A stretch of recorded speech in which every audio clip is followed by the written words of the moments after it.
Olá, seja bem-vindo ao programa Diversidade. Muitas vezes a gente debate na sociedade, em conversa com os amigos, de que o videogame é um fator de atrapalhação, um fator de problemas dentro de casa, porque as crianças ficam a noite inteira jogando e esquecem de estudar, dormem até mais tarde, porque a noite fica no jogo, e a gente olha este lado do vídeo somente como um lado negativo, mas como nada nesse mundo tem somente um lado, nós temos que ver quem descobriu os lados positivos do videogame. Por exemplo, existem campeonatos mundiais em que pessoas se profissionalizam no videogame e ganham milhões de reais em campeonatos mundiais, como eu já disse. E também pessoas que fazem o bem, procuram usar esta ferramenta para benefício da integridade da pessoa, da saúde da pessoa. E é sobre isso que nós vamos falar hoje, o videogame entrando na terapia ocupacional como ferramenta e que ajuda bastante. Nós vamos conversar com o Rafael Leonel de Oliveira, que é o Rafael Leonel, que é terapeuta ocupacional. Tudo bem com você? Tudo bem, oi Roberto, pessoal de casa. O que é terapeuta ocupacional? Nós vamos explicar tudo direitinho para chegar lá no...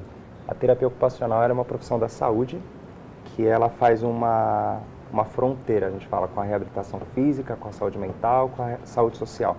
A gente tenta pegar todos esses conceitos e ver quais desses pontos estão atrapalhando a pessoa a ter uma vida plena, ter uma qualidade de vida saudável. E aí a gente intervém. Eu sou especializado em reabilitação física, então meu foco é na reabilitação física. Então eu penso, por exemplo, uma pessoa que não consegue tomar banho sozinha, eu faço uma análise profunda de por que ela não toma banho. Se é por não conseguir sustentar o braço, não conseguir levantar. E aí eu tenho diversos meios para tentar melhorar essa função e, consequentemente, a pessoa ser independente. Eu perco o amigo, mas não perco a piada. Pode fazer. Tem gente que não toma banho porque é porco mesmo. Porque é porco, mas isso aí acho que está na saúde mental. Bom, o terapeuta ocupacional você fala que vai para a parte física, mas existe terapia ocupacional sem ser? Existe. Na verdade, a gente é bastante dividido. Tem a social, a terapia ocupacional social, terapia ocupacional física e terapia ocupacional mental. Existem outras, como a sensorial, que trabalha com a deficiência visual, por exemplo. Mas é difícil a gente conseguir fazer tudo. Então, normalmente, a gente se especializa num caminho. Eu me especializei em câncer e voltado para a reabilitação física. Porque o câncer debilita Sim. O próprio tratamento, né? Não só a doença, mas o tratamento deixa a pessoa debilitada em todas as áreas, mas a parte física, bastante. E aí eu entro com a intervenção. Você falou da terapia ocupacional mental, né? A pessoa tem problema de esquizofrenia, tem problema mental, a terapia ocupacional ajuda? Sim, porque você usa a esquizofrenia como exemplo. Você pega uma pessoa com esquizofrenia, ela tem uma dificuldade gigantesca de planejar o seu dia. Então, para ela não é simples pensar em quando acordar, coisa que a gente faz automaticamente. Vou acordar, tomar um café, tomar um banho. Não consegue fazer um roteiro do seu dia e, mais do que isso, não consegue conviver em sociedade, porque o comportamento muda. A esquizofrenia, ela traz uma série de transtornos que a pessoa não consegue realmente conviver sem se deparar com imagens, com sensações. E aí a terapia ocupacional entra tentando fazer uma readequação desse cotidiano, de como a pessoa funcionar no dia a dia, no que a gente considera normal, adequado. Entra quase que num trabalho de psicologia? Sim, é bem confuso porque, por exemplo, tem o CAPS em São Paulo, eu acho que o senhor conhece, e o CAPS ele trabalha com diversos profissionais que eles fazem oficinas, através de oficinas, esse tipo de reabilitação. Então, às vezes, o TO, o psicólogo, o assistente social fazem coisas semelhantes, mas cada um tem a sua visão. A visão do TO, ele faz uma análise completa, é aquela pessoa analítica que vê todos os dados, ali é o problema e é ali que eu vou agir. Mas não seria tão diferente de um psicólogo nesse contexto de saúde mental, que a gente chama. Então tem uma população gigantesca no mundo precisando de terapeuta ocupacional? Tem, muito. Porque já que ela atua em diversas frentes, você está falando na parte psicológica, na parte sensorial, na parte física, cada um tem o seu problema e às vezes a pessoa consegue conviver com aquilo normalmente ou às vezes nem percebe, não está atento de que ele precisa de melhorar num determinado segmento, numa determinada posição da sua vida e não percebe que precisa de um terapeuta ocupacional. Mas nós que fazemos essa análise constantemente, estou aqui entrevistando pessoas e falando sobre o assunto semanalmente, a gente percebe que muitas pessoas precisariam desse tipo de treinamento ou tratamento. Você sabe como as pessoas me perguntam muito isso. Hoje eu trabalho no hospital e na área física tem a terapia ocupacional e a fisioterapia, que as pessoas falam qual que é a diferença, e na saúde mental tem a terapia ocupacional e a psicologia. Quando alguém me pergunta qual que é a diferença, eu sou sempre objetivo. Eu falo assim, olha, eu sou a pessoa que você imagina que eu posso fazer qualquer coisa, porque tenho conhecimento um pouquinho de tudo. Você me fala qual que é o seu problema, se for uma questão de análise, de eu conseguir melhorar a sua vida com o que eu tenho capacidade de fazer, eu faço. Se eu perceber que é uma coisa muito profunda, entrando na saúde mental, aquelas questões, por exemplo, de crianças que sofreram abuso, é uma coisa tão profunda, mas tão profunda que eu adequar o cotidiano dela ou tentar fazer um ressignificado de estudo não é suficiente. Então a psicóloga vai lá no que é mais profundo e às vezes a pessoa nem tem compreensão disso. E na saúde física, mais ou menos o mesmo caminho. Eu falo para a pessoa, eu vou te reabilitar dentro do que eu sei. Quando eu perceber que é uma questão, por exemplo, de marcha, de andar, que é uma coisa que eu não tenho experiência, aí é com o fisioterapeuta. Ou, por fim, quando não dá para fazer a reabilitação, mas eu vou adaptar alguma coisa. Então a pessoa, talvez, ela amputou o braço. Não tem como reabilitar um braço amputado. Mas eu vou adaptar para que mesmo aquele braço amputado tenha uma função, que ele possa ser útil de alguma maneira. Fazer um gancho, fazer um gancho, uma órtese, uma prótese. Dependendo da função que o cara queira exercer com aquele braço, ou dependendo da atividade física dele, você vai colocar uma prótese ali que seja funcional. Exatamente. Então eu resumo assim, a terapia ocupacional não é que ela pode fazer tudo, mas a gente tem um pouquinho de todas as coisas. E se a gente fizer uma análise bem profunda, a gente sabe onde a gente pode intervir ou encaminhar para um colega que é mais especialista nisso. Não, as pessoas que são completamente leigas no assunto confundem mais uma profissão, que é o fisiatra. Né? Então o pessoal fala, tem o fisiatra, o fisioterapeuta e o terapeuta ocupacional. Por que esses três? O que faz os três? Rápidas pinceladas, vai. Fisiatra. Fisiatra é o médico especialista na reabilitação. Então ele é um médico que vai passar o diagnóstico e ele vai passar que vai receitar remédio, que vai receitar para a reabilitação. Se ele precisa de um fisioterapeuta, se ele precisa de um TO, o fisiatra é que vai fazer a indicação médica. O fisiatra indica todo mundo. É a raiz. Depois, qual que era a dúvida? O fisioterapeuta. O fisioterapeuta, ele cuida da reabilitação física e a gente vou separar assim mais grosseira, o que é mais global, um geralzão. O terapeuta ocupacional ele vai cuidar da reabilitação física mais fina, quanto menor, mais terapeuta ocupacional e, além disso, adaptar. Às vezes não dá para reabilitar, mas eu vou adaptar. Fazer exercício. Eu passei por fisioterapeuta, não passei por TO. Poderia ter passado. Não, a parte inferior minha, que é os membros inferiores, devido à lesão medular, ela sem função nenhuma, 100%, sim. Certo? E a parte posterior, meus membros superiores, eles estavam com comando, embora eu disse para você que a minha coordenação motora não anda lá essas coisas, certo? Mas estava bem. Então eu passei só pela fisioterapeuta. Quando você fez fisioterapeuta, eu imagino que ele trabalhou seu equilíbrio, fortalecimento das costas e dos braços. O TO, ele ia adaptar, por exemplo, você foi tomar banho a primeira vez, você ficou com uma dúvida na cabeça, e agora, o que eu faço? O terapeuta ocupacional entra nisso. Ele vai falar, você pode fazer desse ou desse jeito, a gente pode melhorar isso ou aquilo para facilitar seu banho. Ok. Ô Rafael, e quando é que você começou a associar a história ao conhecimento de videogame na terapia ocupacional? Veio da vida pessoal. Eu sempre fui uma Você criança... é aquele cara que passava a noite inteirinha jogando videogame e falou assim, poxa, peraí. Nós somos em 8. Então a gente tinha uma regra em casa. Quem acordasse primeiro podia jogar. A gente dividia 1 hora cada um. Então se eu acordasse tarde, eu ia jogar só à noite. Então eu era criança que acordava às 5 da manhã para jogar antes dos 7. Mas meu pai, ele trabalhava muito para sustentar a gente e pra gente se entreter em casa, a gente tinha videogames. Então, através dos videogames, eu fui usando na vida pessoal. Fui gostando, pegando gosto, tive todos os videogames. Mas também jogava com 7 atrás olhando, né? Jogava com 7 atrás e esperando a hora deles, né? Então, quando eu perdia, tinha que passar. Certo. E aí você descobriu que tinha uma relação com a sua profissão? Eu descobri isso depois. Quando eu entrei na terapia ocupacional, eu não pensava em usar o videogame. Eu, na verdade, pensava em trabalhar com criança com deficiência intelectual, com síndrome de Down. Depois, passar do tempo, a profissão foi me levando para a reabilitação física e foi me levando até o câncer. E aí que eu comecei a pensar em videogame.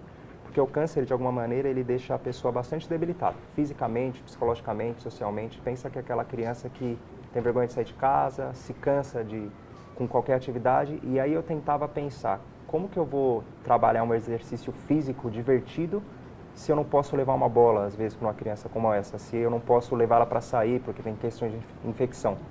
E o videogame, ele te coloca numa realidade alternativa, né? Tudo pode. Você pode ser um soldado, você pode jogar golfe virtualmente, você pode virtualmente estar em outro planeta. E aí que eu comecei a pensar, poxa, eu posso tentar levar eu não posso levar essa criança lá pro físico, pro real, sim, mas eu posso colocá-la no imaginário. Exatamente. E aí surgiu a ideia e eu apliquei. Apliquei a primeira vez, começou a dar certo e estou aplicando até hoje. E os jogos são sempre atualizados ou tem um determinado tipo de jogo para... a pergunta não é essa, a pergunta é a seguinte, você pode utilizar todos os jogos ou tem jogos especializados na recuperação e na reabilitação? Então, isso é uma discussão muito grande, na verdade. Até 2 anos atrás, não existiam jogos de reabilitação. As empresas não se preocupam em fazer isso. O objetivo do videogame é entreter.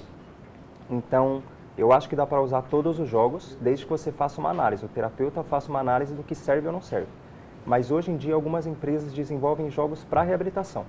Então, eu faço parte de um mestrado e a empresa que é vinculada ao mestrado, ela faz jogos específicos para reabilitação. Mas é uma discussão. Tem os específicos, que normalmente eles são mais simples, e tem os que não são específicos, mas o terapeuta vai lá, analisa e pensa. Faz uma adaptação. Adapta. Quer dizer, você cria dentro do jogo que não é específico, você cria uma situação em que a pessoa desenvolva ali uma, que você falou, coordenação motora fina. Exato. E para a cabeça também faz bem? Ela consegue comandar?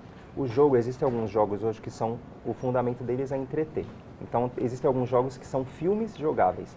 São jogos que você controla a ação do jogador, as decisões do jogador. Então, hoje existem pesquisas que algumas pessoas conseguem utilizar esse jogo e reelaborar sua própria vida pensando no personagem. A gente transfere para o personagem. Então, a gente está jogando lá com um personagem e fala, o que essa pessoa faria? O que essa pessoa vai fazer? E você começa a tomar as decisões por ele e aí você vai tentando colocar para a sua vida isso também. Dá certo. É uma árdua discussão, né? Que eu sei que você tinha falado antes da gente começar o programa, o senhor tinha falado sobre essa discussão. Se é bom ou não, traz violência, não traz, pode jogar, não pode. Mas existem os dois lados. A criança que faz tudo o que não pode fazer na vida real no videogame de uma maneira ruim, e existe a pessoa que, na verdade, vê as consequências ruins no videogame e fala, isso na minha vida não serve. Bom, nós estamos conversando com o Rafael Leonel, que é terapeuta ocupacional e está utilizando o videogame na reabilitação de pessoas dentro da terapia ocupacional. Nós vamos para um rápido intervalo e já voltamos.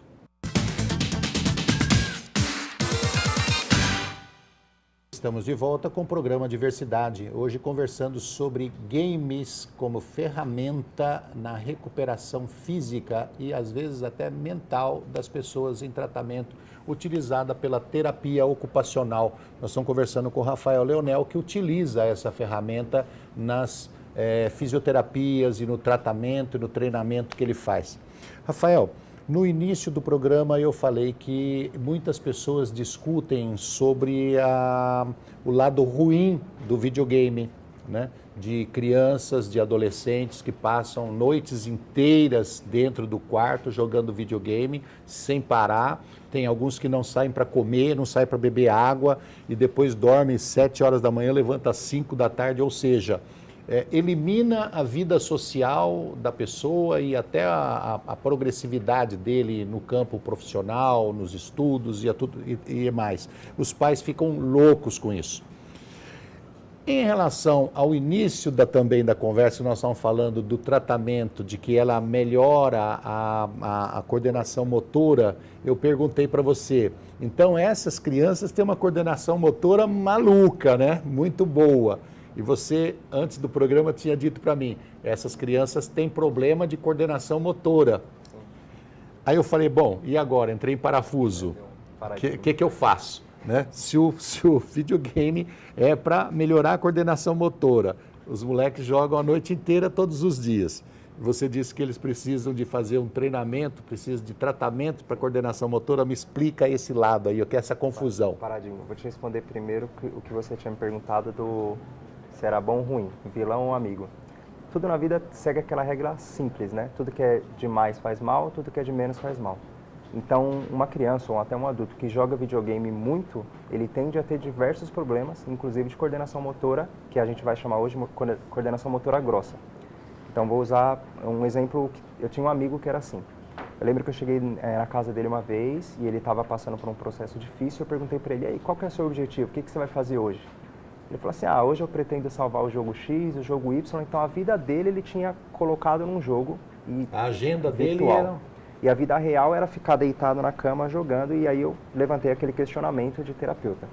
Então o lado ruim é, quando você consegue jogar regrado, como qualquer coisa, você vai jogar 1 hora, você vai jogar 2 horas e depois você vai fazer outras coisas, a criança é estimulada a ter uma vida social, estudar, fazer todas as tarefas, e no final do dia, ou em algum período do dia, ela ter um horário onde ela pode jogar ou assistir, é super saudável, porque ela vai estar sendo desenvolvida em todas as áreas.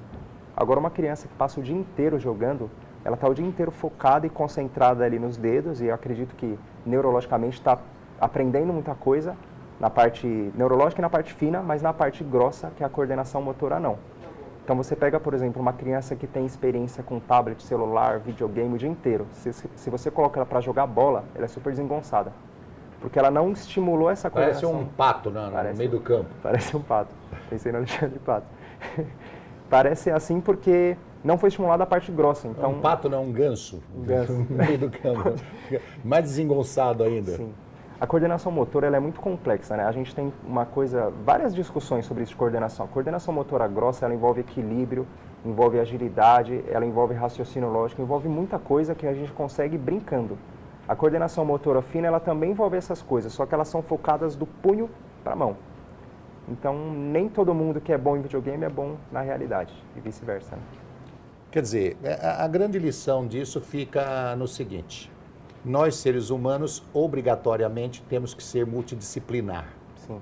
Né? Nós temos que desenvolver atividades diferenciadas, nós temos que estudar, nós temos que lanchar, nós temos que ter uma regra de horário, nós temos que ter um horário para dormir, nós temos que ter uma vida social, nós temos que brincar, jogar videogame, mas também ir para o campo, jogar bola, fazer exercício físico, ou correr, ou pular, jogar basquete, nadar, andar de bicicleta, ou qualquer coisa, mas contanto que mescle, contanto que faça uma diversidade de atuação, diversidade de atitudes, tanto faz bem para o pensamento como para a parte física. Sim. Nós temos que fazer isso. Tudo que se faz com medida certa é bom para a saúde. Sim. Tudo que se faz com exagero faz mal. Se o cara bebe demais, é mal. Se toma uma taça de vinho no fim de semana, faz bem. Faz até bem. Se o cara tomar água demais, ele morre. Sim. Certo? Até então tudo que é exagero faz mal. Dizem que até amar demais faz mal. Ó, da parte psicológica tem até uma consideração. Muitas pessoas têm a tendência a se isolar, não conseguir ter relações sociais na vida. Então no videogame fica muito mais fácil. A gente cria um personagem e atrás desse personagem, nos jogos online, a gente interage com o mundo inteiro. Fala com gente de tudo quanto é canto e se sente bem. Só que se a gente estimula a criança a fazer só isso no videogame, na vida real não é assim. Então o ideal seria ter relações sociais fora e dentro do videogame também. Então vamos lá, só para deixar bem claro essa questão. A pessoa que joga videogame, que treina videogame, não os viciados, tá? Treina videogame, ela tem uma coordenação motora fina melhor. Então a coordenação motora fina é aquela que o cérebro tem uma facilidade incrível, uma facilidade muito boa de coordenar dos pulsos para baixo, ou seja, os dedos ali, a relação com o controle do vídeo. Ou até o tornozelo, né? A gente chama de grosso joelho e ombro e cotovelo. E coordenação motora fina. E ele perde, perde um pouco a capacidade da coordenação motora grossa, que seria, por exemplo, utilizada num campo de futebol, como você disse. O cara que joga videogame a vida inteira, ele não é, óbvio, uma lógica, uma coisa que é para todo mundo, mas uma boa parte teria dificuldade e pareceria um ganso no meio do campo, ou seja, desengonçado, não tem equilíbrio, não vai chutar uma bola, erra, chuta grama. Sim. E aí por diante. Sim. Então, quer dizer, tem que dividir. Tem que dividir. Tem que dividir. Bom, eu vi uma matéria há pouco tempo atrás sobre o uso de videogame também para pessoas com idade. Pessoas que vão ao longo do tempo perdendo a coordenação motora, ficam mais lentos, ficam com mais dificuldades, começa a tremer mais a mão e que o desenvolvimento no computador, não só de videogames, como o desenvolvimento de programas de computador, ajuda a pessoa a melhorar sua capacidade de lembrança, ela lembra mais das coisas, ela começa a ter uma capacidade de organização melhor da sua vida, um sistema organizacional melhor dentro da sua vida cotidiana, dentro de casa, dentro da sociedade, e também começa a ter, como disse, uma coordenação motora melhor. Isso para os velhos é ótimo. É bom. Você sabe que hoje, na verdade, o videogame ele é uma realidade, porque, como eu te expliquei no começo, o videogame ele permite que você realize uma série de atividades que às vezes no mundo real não dá. Então, para os idosos, como você está falando, o videogame ele te dá uma série de estímulos que o idoso vem perdendo. O idoso tem a tendência a perder memória, atenção, como tudo isso que você disse. E às vezes não dá para pôr todas essas atividades distribuir durante o dia na parte física. Então, o videogame tem diversos jogos assim. Hoje a gente chama de estimulação cognitiva, né? Então você pega um jogo simples, aquele jogo de memória no computador. O idoso que faz mais, que participa mais desses jogos, tende a melhorar a sua capacidade cognitiva. E por fim, existem alguns jogos que eles simulam a atividade do cotidiano, as ABDs, né? Então diversos jogos simulam cozinhar, simulam atividade de equilíbrio, então dá para melhorar tudo isso tem também. jogos, por exemplo, que atrairiam uma senhorinha. Tem. Fala assim, poxa, eu não cozinho mais, tenho medo do fogão, mas lá no videogame ela vai conseguir. Com certeza tem. Tanto no vai fazer computador, um guisado. no celular, por movimento, então sempre dá para incluir todo mundo. Isso é uma coisa legal do videogame.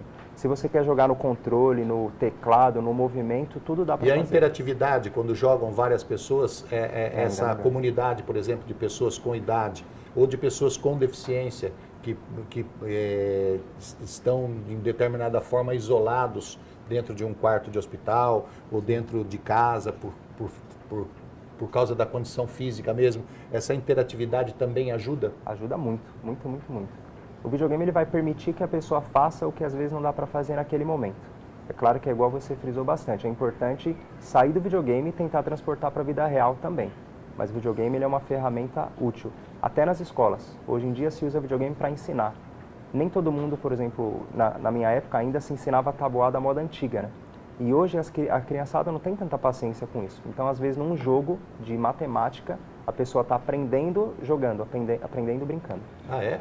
Sim. Eu estudava tabuada dentro de um quarto trancado. Quando eu saía da porta para fora, minha mãe perguntava 7 vezes 7. Engasgava, sentada e volta para o quarto. Essa é a moda antiga. Essa é a moda do meu tempo. Tinha palmatória também, né? Essa é a moda do meu tempo, não tinha game. Agora não pode mais. Nós estamos falando a respeito do tempo demasiado que as crianças utilizam videogame e isso é prejudicial. No caso de uma pessoa que precisa do tratamento, por exemplo, uma pessoa que está com uma deficiência física ou intelectual, ou passando por um problema, como você disse, de câncer que debilita, esquizofrenia e aí vai por diante, todos esses lados em que há necessidade de um tratamento com o game. A gente poderia colocar também como o excesso do uso, muitas horas, também seria prejudicial? Também.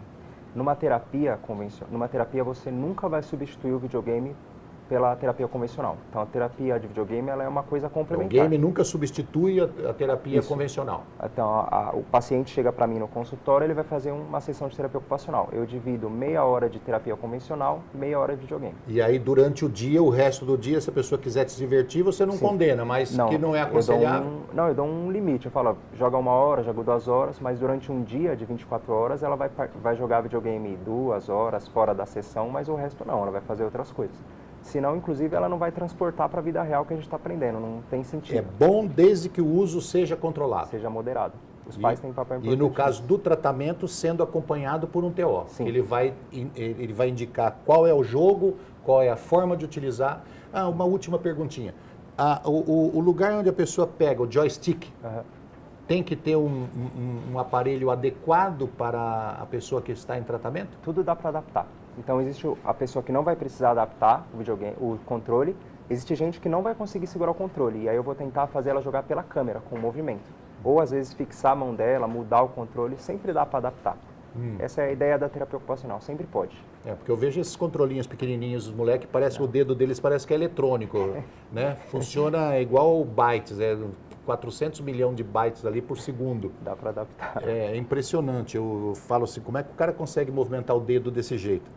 Bom, recado para os pais, né? Você tem filhos que precisam de um tratamento de terapia ocupacional e pode utilizar o game, e vocês que são pais que não têm filhos que precisam de tratamento com o game em terapia ocupacional, de qualquer forma existe uma necessidade de limitar o uso do videogame desde criança. Não deixe o seu filho ser o mandante da situação.